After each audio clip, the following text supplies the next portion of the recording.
Hello everyone. আজ যে ঘটনাটি বলতে চলেছি সেটি হচ্ছে আমার আপন ফুপির সঙ্গে ঘটে যাওয়া একটি সত্যি ভৌতিক ঘটনা। আমি সোনালি, আমার ফুপির নাম হচ্ছে রোজা। আমার ফুপিকে আমি জন্ম থেকেই দেখতাম, আমাদের বাসায় তিনি থাকতেন। ফুপির বিয়েও হয়েছিল আগে ২ বার, কিন্তু কোনো সংসারটি তিনি ঠিক করে করতে পারেননি। ইতিমধ্যেই ফুপিকে নিয়ে আমাদের বাড়িতে আমার মায়ের সঙ্গে আমার দাদির প্রায়শই ঝগড়া হয়। ইতিমধ্যে ফুপিকে দেখি তিনি কারোর সঙ্গে কথা বলেন না, ঘরের এক কোণে বসে থাকেন, খাবার দিলে খান না এবং প্রতি অমাবস্যা ও পূর্ণিমা রাতে তিনি কীরকম পাগলের মতো অস্থির করেন। তাকে অনেক বড় নামি দামি ডাক্তারের কাছেও দেখানো হয়েছে, কিন্তু কোনোতেই কোনো রকম ফল পাওয়া যায়নি।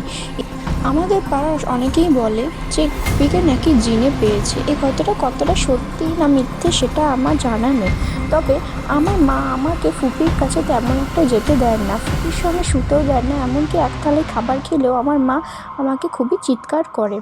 ফুপিকে দেখা যায় অনেকবার নিজে নিজে হাসতে, কারোর সঙ্গে কথা বলতে। ইতিমধ্যে ফুপির যখন প্রথম বিয়েটি হয় তখন ফুপির বয়স ছিল মাত্র ১৬ বছর। সেখানে তিনি ১ মাসের বেশি থাকতে পারেননি। ফুপির যার সঙ্গে বিয়ে হয়েছিল তাদের বাড়ির থেকে অভিযোগ ফুপি নাকি রাতে কারোর সঙ্গে কথা বলে, মেয়েটি নাকি পাগল। ফুপি তাদের বাড়িতে যাওয়ার পর তাদের গরু, ছাগল, অনেকগুলি জীবজন্তু, এমনকি বাড়ির খরগোশগুলি নাকি উধাও হতে দেখা যায়। মাঝে মধ্যে ফুপিকে কাঁচা মাংস অনেকে খেতে দেখেছে তাকে।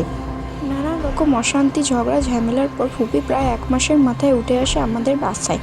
তারপরে প্রায় ৪ বছর ব্যবধানে ফুপির আবার বিয়ে দিয়েছিল আমার দাদি, কিন্তু দাদি বুঝতে পারেনি ফুপি সেই একই কাণ্ড তার দ্বিতীয় শ্বশুরবাড়িতে যেও করবে। ফুপি মাঝে মাঝে খুব জোরে চিৎকার করে ওঠে। এমন ঘটনা ফুপির আগে ছিল না। আমার জন্মের আগে প্রায় ৬ থেকে ৭ বছর আগের ঘটনা। ফুপি তার বান্ধবীদের সঙ্গে গ্রামের স্কুল দিক থেকে বাড়ি ফিরছিল। সেদিন রাস্তাটি ছিল খুবই নির্জন ও ফাঁকা। যে রাস্তা হয়ে ফুপিরা স্কুল থেকে বাড়ি ফিরত সেখানে ছিল একটি গোরস্থান, কিন্তু ফুপি যখন স্কুলে পড়তে যেত সে রাস্তা হয়ে যাতায়াতের সময় সবাই বান্ধবীরা মিলে যাওয়া আসা করতো। তখন সেরকম ফুপির কোনো অসুবিধা হয়নি। দাদির কাছে গল্প শোনা, একদিন বৈশাখ মাসের বিকেলে ফুপি ও তার এক বান্ধবী মিলে পাশের গ্রামের বৈশাখী মেলাতে ঘুরতে যাওয়ার বায়না করে। সেদিন ছিল শনিবার ও আমাবস্যা। ফুপি ও তার বান্ধবী সাইকেল করে বেরিয়ে যায় প্রায় ৪টে নাগাদ বাড়ি থেকে, এবং রাতে আসতে তাদের প্রায় ৭টা, সাড়ে ৭টার মতো বেজে যায়।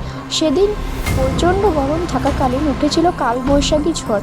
ফুপিরা ঝড়ের কারণে স্থান নিয়েছিল সেখানে ফুপি ভুল করে গোরস্থানের একটি কবরের ওপর নিজের পা রাখে এবং পায়ের ছাপ পড়ে যায় সে কবরটির উপরে।